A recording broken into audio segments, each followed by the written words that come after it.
Thanks for joining us on the podcast this time. We have got Sheena Campbell from Campbell Financial with us today. So Sheena's just won the Women's Recognition Mortgage Advisor of the Year award this month, actually, wasn't it? It was only just happened.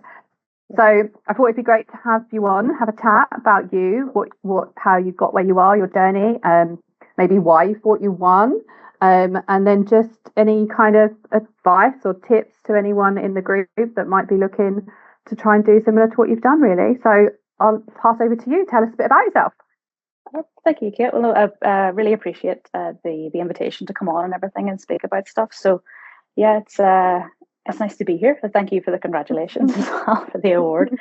So yeah, I'm Sheena Campbell. I'm the managing director of Campbell Financial. So we're an appointed representative of Primus Mortgage Network. We joined Primus and set up as an AR November last year. So we've been out on our own, my own company for almost a year now. And previous to that, I was I kind of owned an office within another mortgage brokerage for about 4 years previous to that. So I kind of had experience running my own office and being self-employed and everything. And then run up to setting up my own firm, which was helpful because that firm was very, very busy, loads of clients, kind of sink or swim sort of vibe, which worked well for me, kind of thriving in the chaos, all that sort of stuff. So that's been great. Before that, I was a mortgage advisor in Santander. So I basically got my training. They trained me for 6 months. And then they moved the goalposts for the salary. And I was like, sod this, I'm away. So they literally trained me. And within a month of doing the job, I was like, nah, I can make more money if I'm self-employed. And I done this, so I left. So that's kind of my background and where I've come from. So kind of typical enough, starting in the bank, setting up my own self-employed for a little bit, and then properly out on my own with my own company now for almost the last year. So it's really different kind of doing the job with clients and also having all of those other things you've got to worry about in the background. Because I've been a limited company for the last kind of maybe 3-4 years. So while I was self-employed with other business, I did set up my own limited company to pay myself that way. But running your own firm with all of the reporting you have to do and all those kind of things come with a whole other set of responsibilities and a different to-do list to manage on top of just being the mortgage broker as well. So it's definitely a different speed of doing things. So getting used to less clients than I've really been used to dealing with, I suppose, before, but also being just as busy because I have so many other things to manage and worry about now. Even though it's just me in the firm, I'm the sole advisor, the sole broker, the person that does everything in the business anyway. But my husband is also a director in the company as well, but he'll be starting to help me basically from like a personal assistant point of view, just kind of all the bits that I don't manage very well within the business or need help with. He'll be starting to pick up the slack there because our son started nursery this year. So he has some time. He's a stay-at-home dad at the minute, so he'll have a couple hours every day now to I like it. Opposite roles.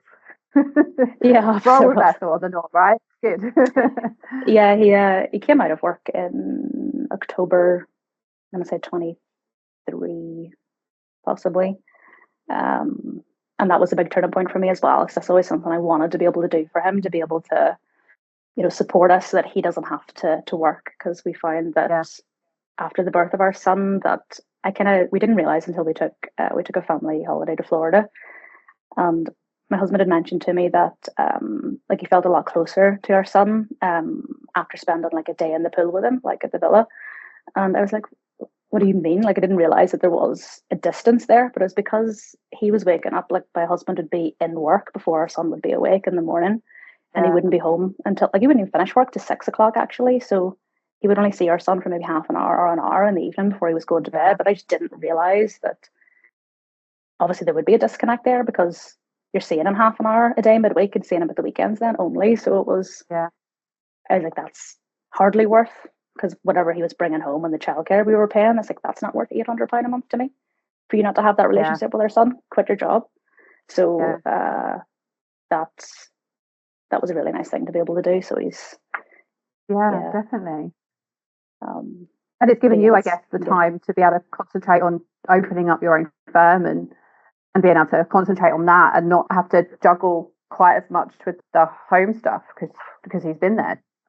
Like, Honestly, makes such a yeah, like difference having that supportive partner there, doesn't it? Like picking up some of that slack. honestly, yeah, it's like he doesn't realize how much weight it kind of takes off me behind the scenes because we were both working full time and had our son as well. Like it just happens naturally anyway, like not through I suppose just the way it would be, like all of that kind of mental load or the person that would be the primary parent or whatever just kind of falls on the female in the relationship there Yeah. usually. And like what's he gonna wear today? And then obviously because he'd be away at work before our son would be awake, all of those things, all those choices I had to make. And get him ready before I could start my working day after I'd left him into nursery, you know. So just having that, all of that pressure, it's not pressure, but it's just extra things that take up space. I've been reading about decision fatigue.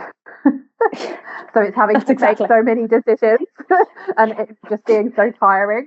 And it's just, and like you said, it's like, well, what am I going to put them into wear? What am I having for breakfast? What are they having for breakfast? Like, it's just all those decisions that you make without really thinking about it, and how tiring and exhausting that is. And you're doing all of it before you even start your day properly at work. So like having that kind of like some of that taken away, like must have just really freed you up to kind of really just focus on the new firm. Yeah, it honestly did. Like having all of that removed, and because I've always had that flexibility being self-employed for the last number of years anyway, to just manage my own diary. And if I'm finding things are like, if I'm tapped out in a day, I can just be like, right, I'm just going to call it a day, and I can just work in the evening or do that extra bit of work some other time or push it into the next day or whatever. I can just come home and they're both there. You know, it's nice to have that instead of thinking like, right, well, he's at work and I have to lift him from nursery and we're paying for the full day. It's like, at least I can come home and they're both there for me as well, which is really, really nice. But yeah, having that support at home is game changer. Like absolutely, it wouldn't have been possible for me to set up my own firm without having his support, because I think he's just so used to whenever I've made a decision, it's already happened yesterday. Like he knows that there's not really any point in trying to change my mind on something when I've already accepted, because having that person that has that absolute belief that you can do what you're planning to do, and they don't, like, he never second guesses anything that I do, apart from I suppose things that maybe involve finances or money or whatever, because he's really just tight with not wanting to spend money on things, but it's just trying to kind of educate him in that way of kind of being self-employed now, because he obviously is now self-employed because he's just on payroll with the new firm, that you just have to keep spending money so you can continue to make it, kind of thing. And the volume of money that's spent when you are running your own company, like it's scary, but also you make a nice amount of money as well. So it's just getting them used to that kind of scary big numbers that you have to spend on certain things and the tax bills and stuff like that. It's just So at the moment, do you have any admin support or anything at the moment, or is that what he's going to come in and do? Not even, actually. I was planning whenever he was going to start to bring him in an admin capacity, but I feel like I don't need support necessarily in that area, because I've been doing it for so long on my own anyway, that the areas I actually need support in are just the oversight of all of that, to make sure that I'm doing what needs to be done. Because behind the scenes, I'm very good at everything up front and everything that clients see, that everything that's kind of external that could be seen within the business, but everything kind of underlying behind the scenes, all the admin and all the processes will get done.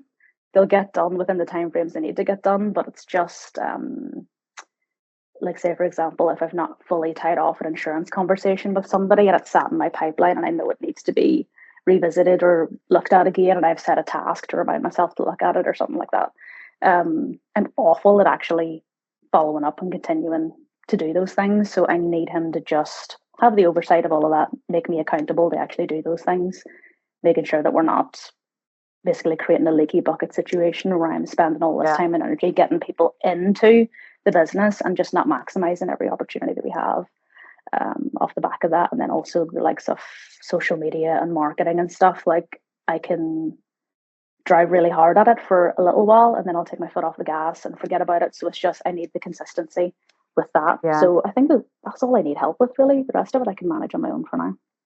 That's And really good that you've kind of looked at it and you've gone, do you know what, these are the areas that I actually need support with, and not just done what people often do is get support with their case management and their admin, and you're actually, looking at it properly and going, actually, these are the bits that I don't really want to do. I'm not particularly good at unless I'm pushed.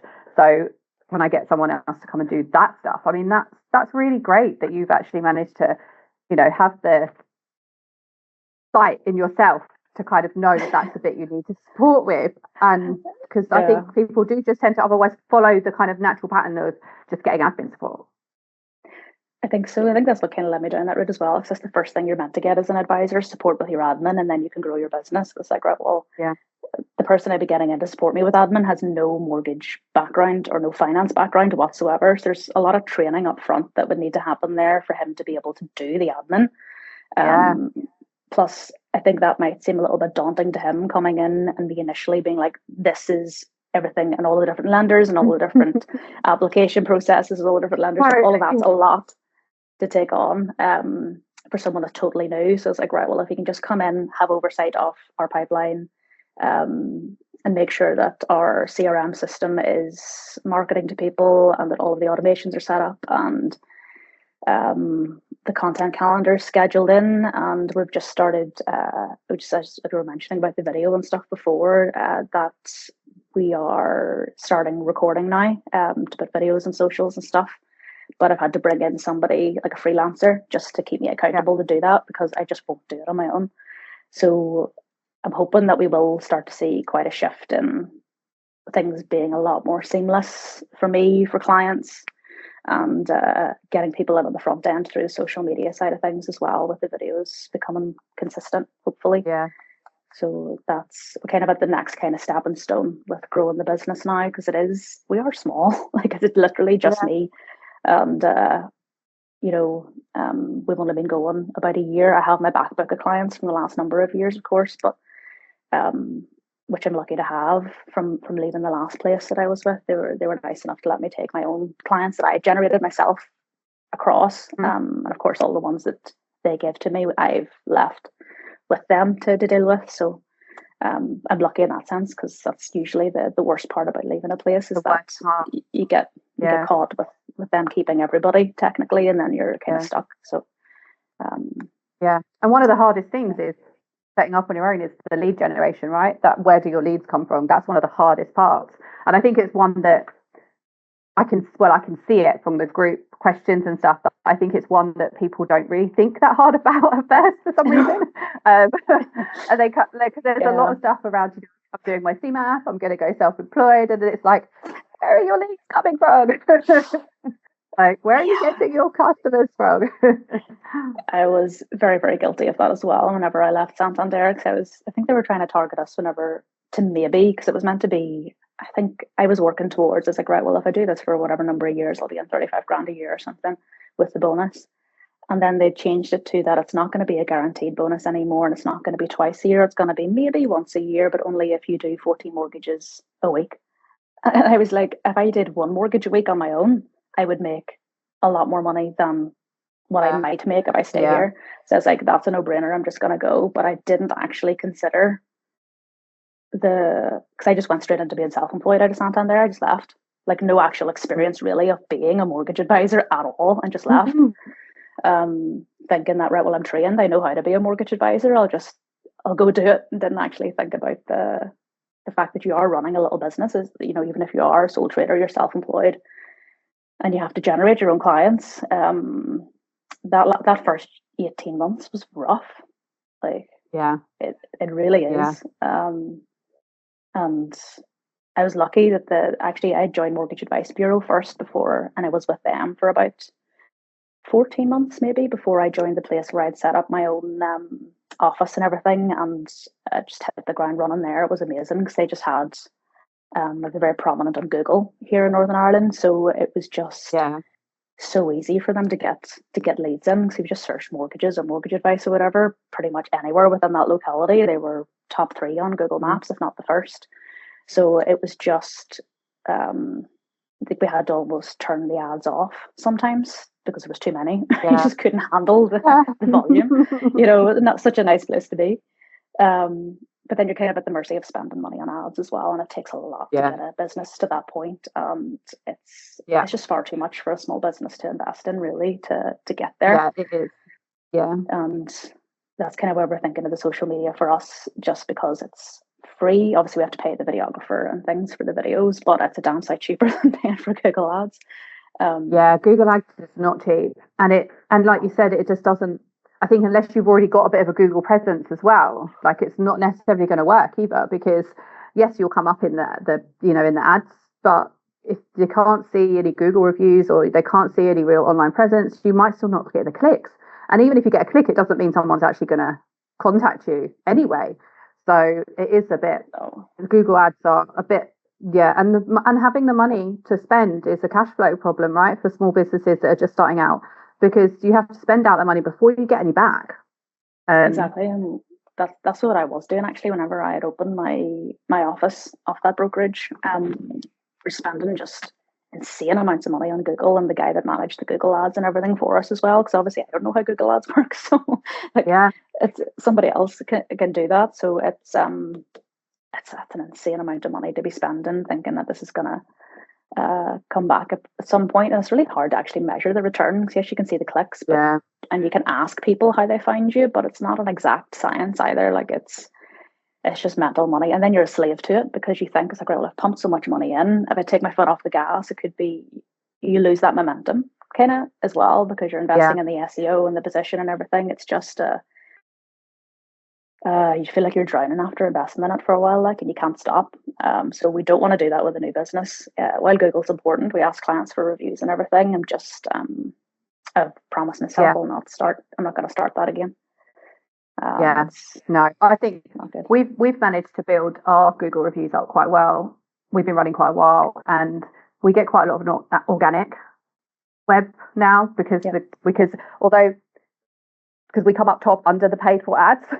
So so we're quite high anyway if you Google and you've got your location settings on and stuff. So I think like asking for reviews it can be just as powerful as paying for the ads, because people will look for Google businesses and look at the Google reviews for the businesses and things like that. So having decent reviews on there, I think, is a great tool anyway.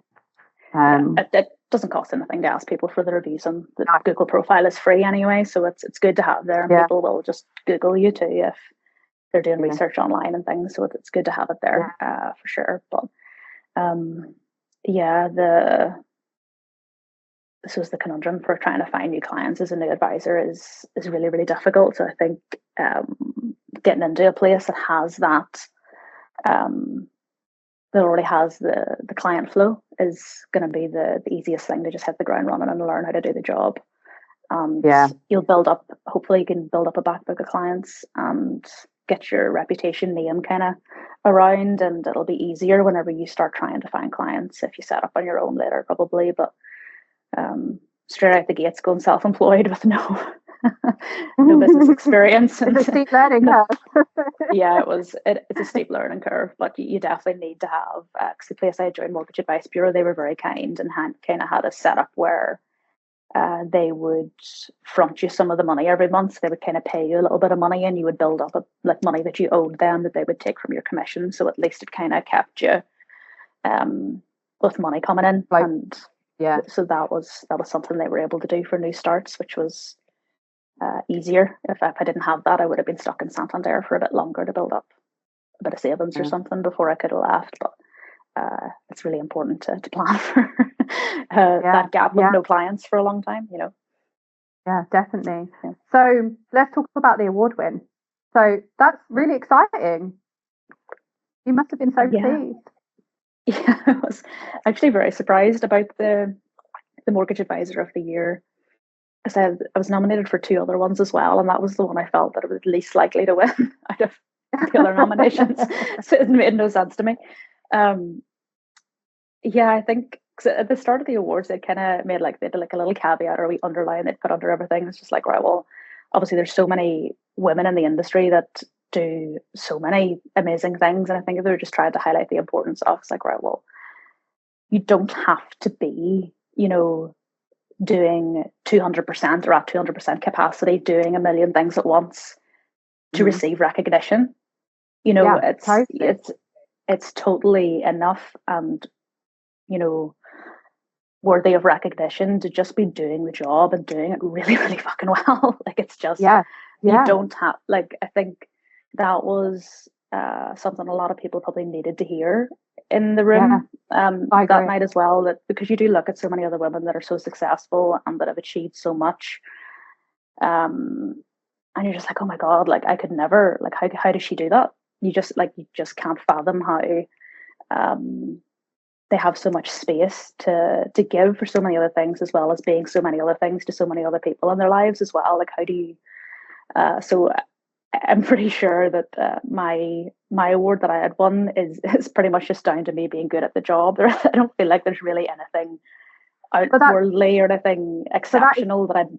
Yeah, but that's great though, right? Because it means that you're being recognised for doing really well at the job, and that's what the award was for. It was for being a great mortgage advisor.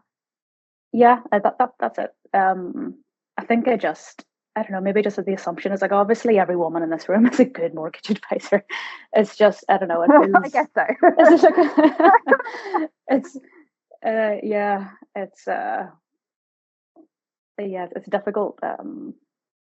It's difficult to accept in the face of maybe, but that's obviously just my view of it. But I was like, I don't even know specifically what I would have put on the entry that would have set me apart from anybody else specifically, really. I think mainly the only things that we do at Campbell Financial that I really wanted to focus on was offering or kind of making it known that we have support services available to clients that got hidden disabilities, and just that open kind of that's something I really want to focus on, that I feel really strongly about as well. And I think maybe our client reviews and testimonials and things like that, and the fact that we can do or offer our clients face-to-face appointments, and a lot of our business is done face-to-face as well.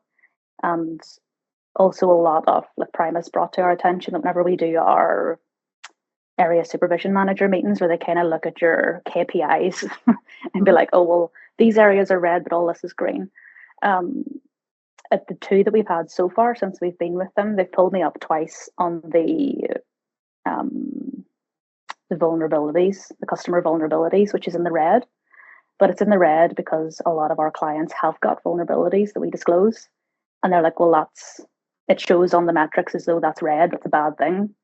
It's like, well, it just shows that we're having those in-depth conversations. And and people are comfortable to actually tell us that they have, you know, struggles, or that they suffer from anxiety, or that they've recently had a bereavement in the family. Like, they feel comfortable to actually share things. And obviously that's not relevant to the mortgage advice process in any way from their point of view, probably, but it's still something that we need to know to offer them support if they need it, you know.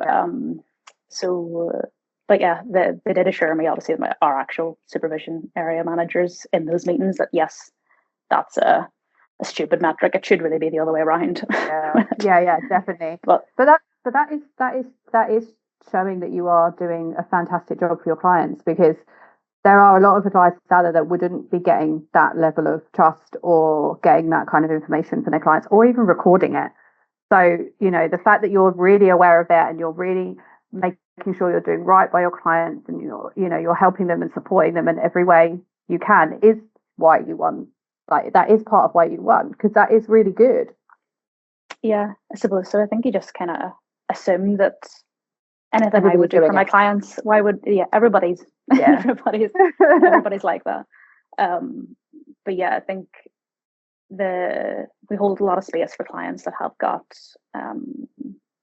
you know, struggles or that need extra support, and I feel like clients can really feel that from me when we're having conversations as well. And I've even had clients that would come into the office face to face that would hug me at the end of meetings and things like that, and just be like, actually, you don't understand how stressful this was for me coming in, and you've put my mind at ease totally, and I feel really optimistic about the next steps, you know, that sort of thing. Like, it's really beautiful, like the connection we get to it's really with nice. people. So and I can tell you that is definitely not what everybody is doing. So that is a real testament to how well you're doing and how great you're building a relationship with your clients. 100%. Yeah, it's really good. You should be really proud of being able to, help your clients in that way.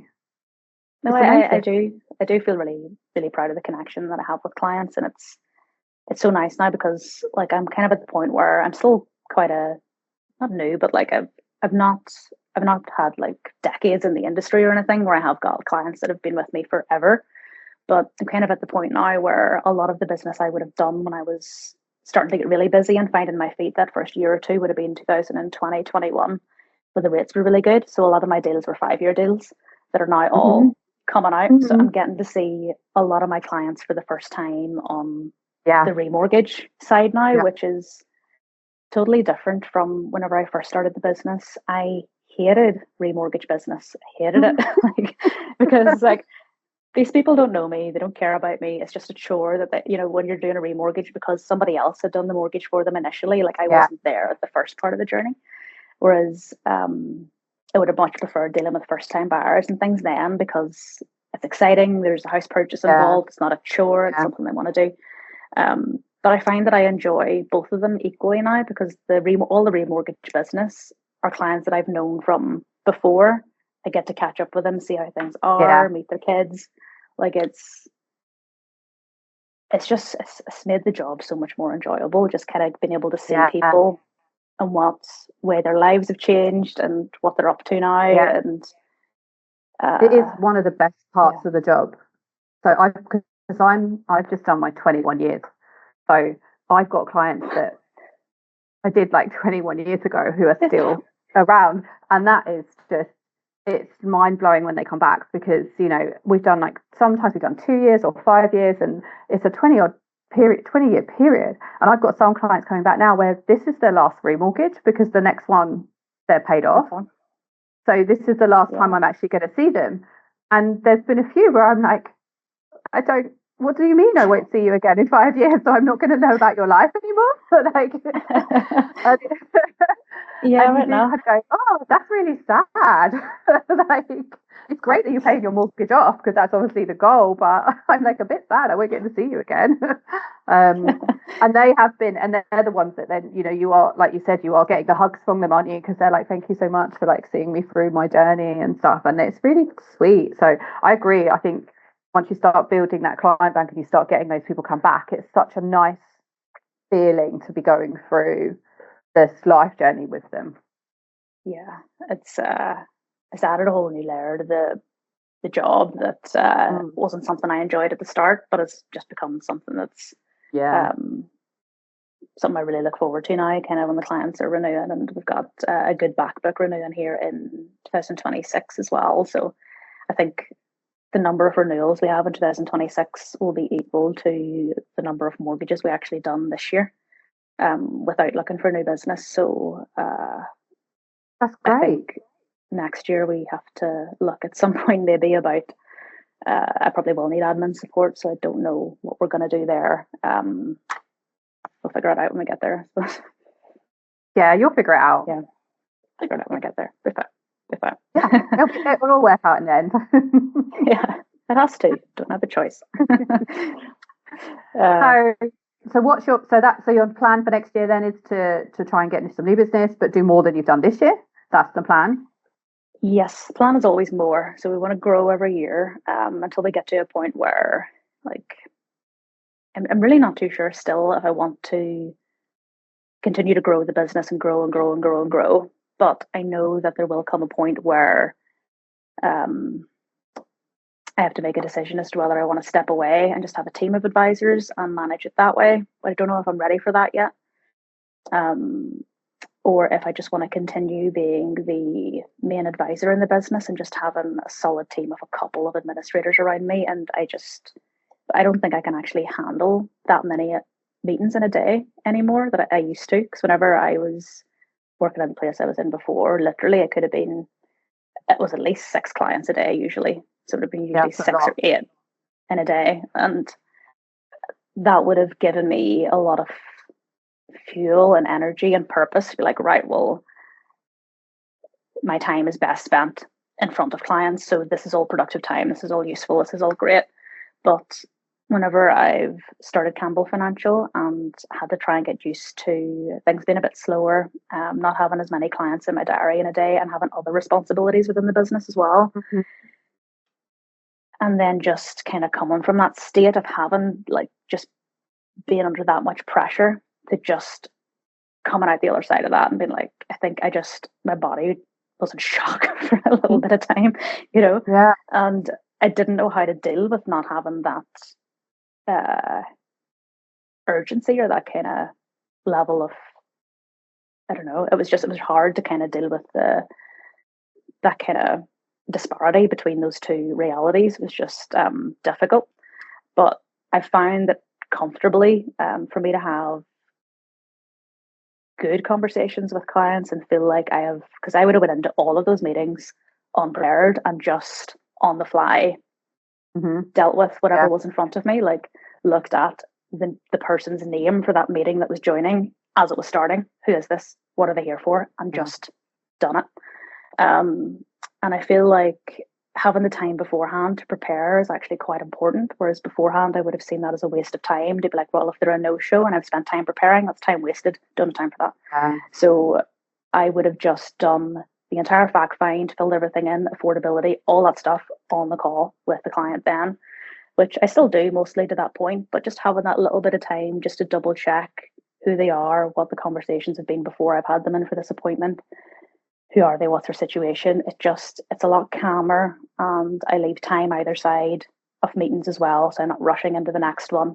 And I feel like if clients are paying me a fee, that I owe them a lot more for the time that they have with me, really, than just showing up there and then for that. So it's 3 meetings a day I can handle, and this counts as one. So like it's still energy that I have to, you know what I mean? Yeah, it's still energy. Like, yeah, definitely. Yeah. So I find that I actually need a lot more rest than I would like to admit compared to what I've been used to, like that level of business, and accepting that that's not sustainable has been difficult. So I think to grow the business next year and wanting to get more clients through. My husband has been talking about it anyway, but he's said that he would like to look at getting his exams to give advice. So we might start, booking his CMAP and walking him slowly into being able to take on clients and things as well. So at least it's all in-house, keeps salaries down for us having to hire outside for advisors, because that'll be a big salary if we have to hire a mortgage advisor. So if he can do it, all the better. But if not, we might have to look at hiring an advisor in the next 18 months, 24 months, I think, definitely.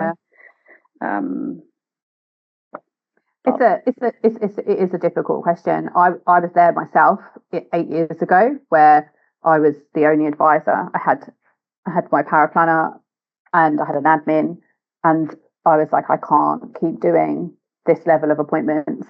It was either I have to start turning people away, or I'm going to have to recruit another advisor, because it's just not sustainable anymore. And I made the decision to expand and recruit.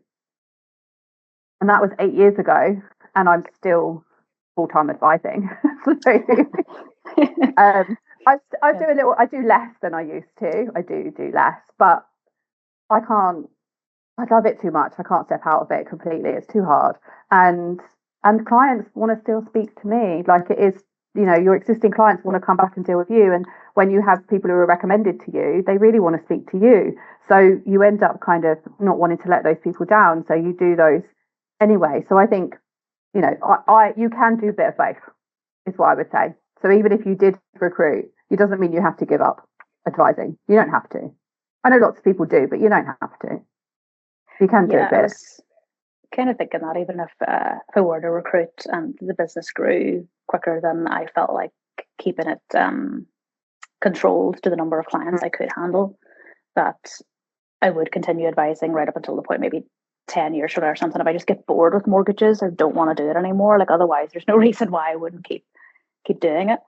And then, as you say, you've got your existing back book that are renewing, and while they are the lower value strictly mortgages, because you might not charge as much, or it might be product transfers and you're not charging a fee.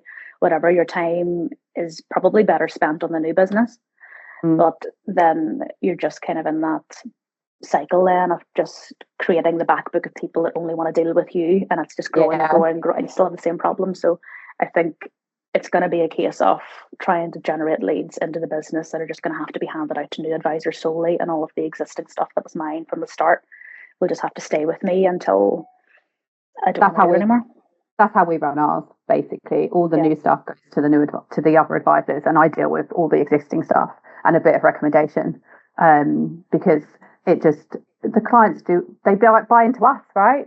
So and they're building the relationships with us, and it sounds like you've built such amazing relationships with your clients that they're going to want to deal with you because you're the one that they built that relationship with, which is a good thing. It's nice. It is. Yeah, it's a nice problem to have. It's never. It's a really good problem to have. That's it. But yeah, I think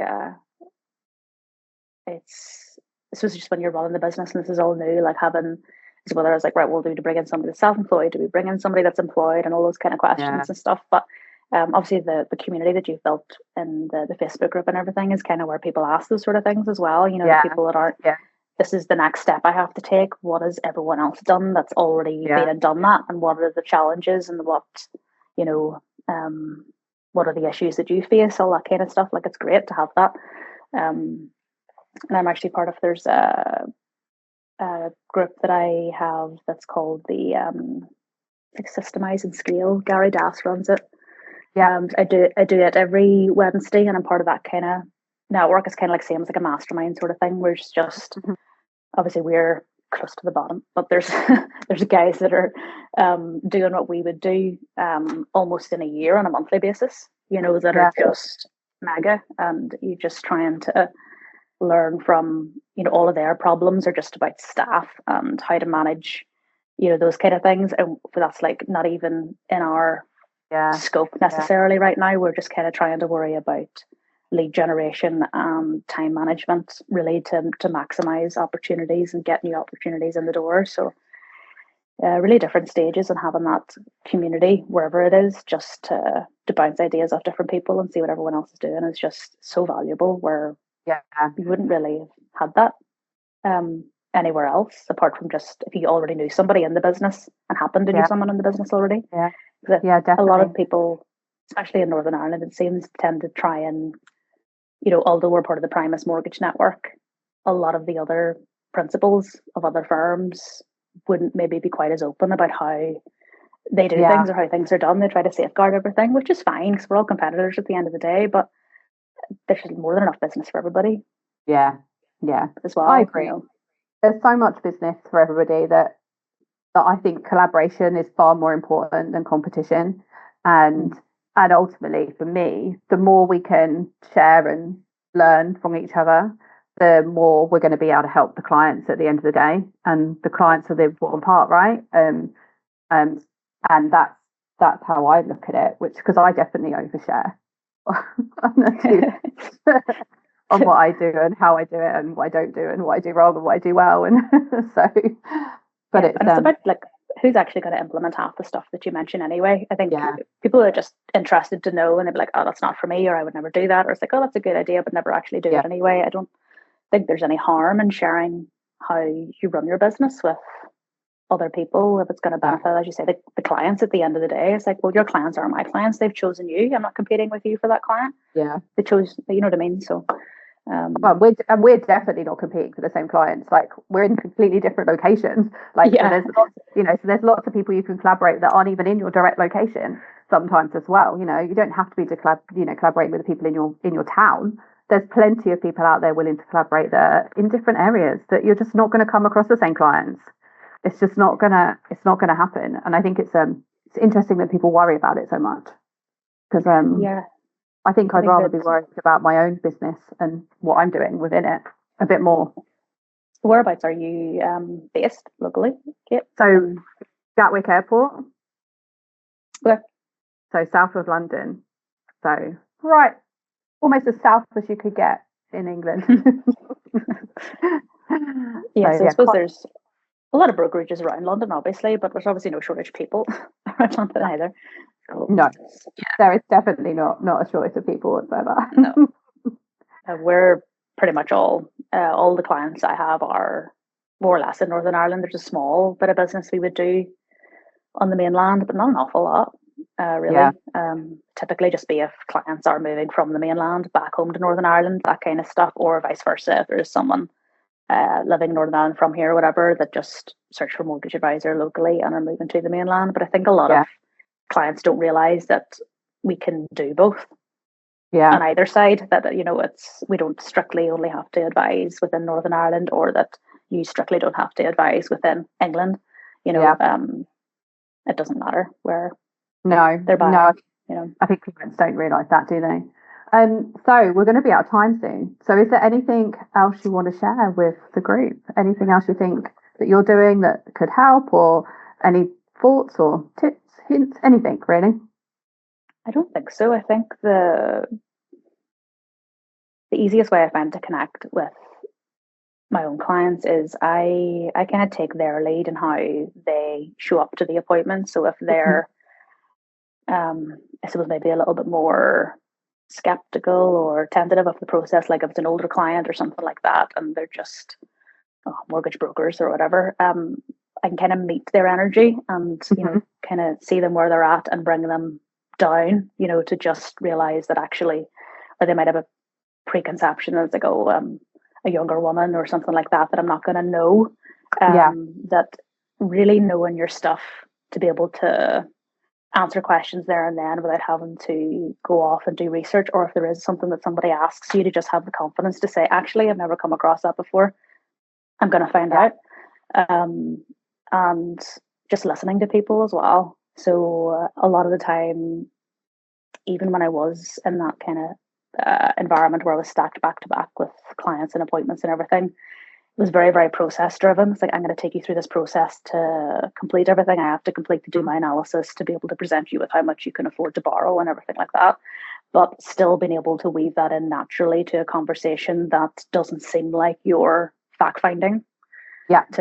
Just make it seem more natural, to actually listen and stop and give them space if they need to kind of unload a little bit to get their nervous energy out or whatever it is, just so you can actually speak with them a bit more freely. But I don't know, I think just giving people the space and actually listening to what they say instead of just coming in with your own agenda and this is the process we're going to follow, and they're just being taken along with it. I think it's just as simple as that. I don't really think there's anything. No, I think that's great. That's great though, because I feel like, the compliance side of stuff can, especially new starters, can really get in their head about process, right? I've got to do these steps and I've got to follow it in this order.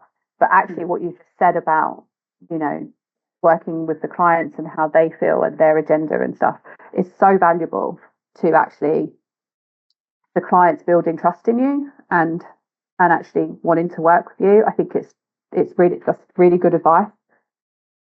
I think what I find as well has been quite useful is whenever somebody does come in initially and meeting them for the first time, is just to get straight out of the way. It's just like, right, well, this is what we're going to go through as part of the meeting process, just kind of signposting things, just like, is there anything in particular that you want to discuss or anything that you want to ask or any questions that you want to go through, anything that you want to address, and just doing it there and then at the start with them instead of waiting until you get there as part of your process. Just cherry pick it up out of the lineup and just give them the answer there and then if you can, and talk to them about it briefly and then take them through the rest. I find is it puts them at ease a little bit more and they can hear the rest of it.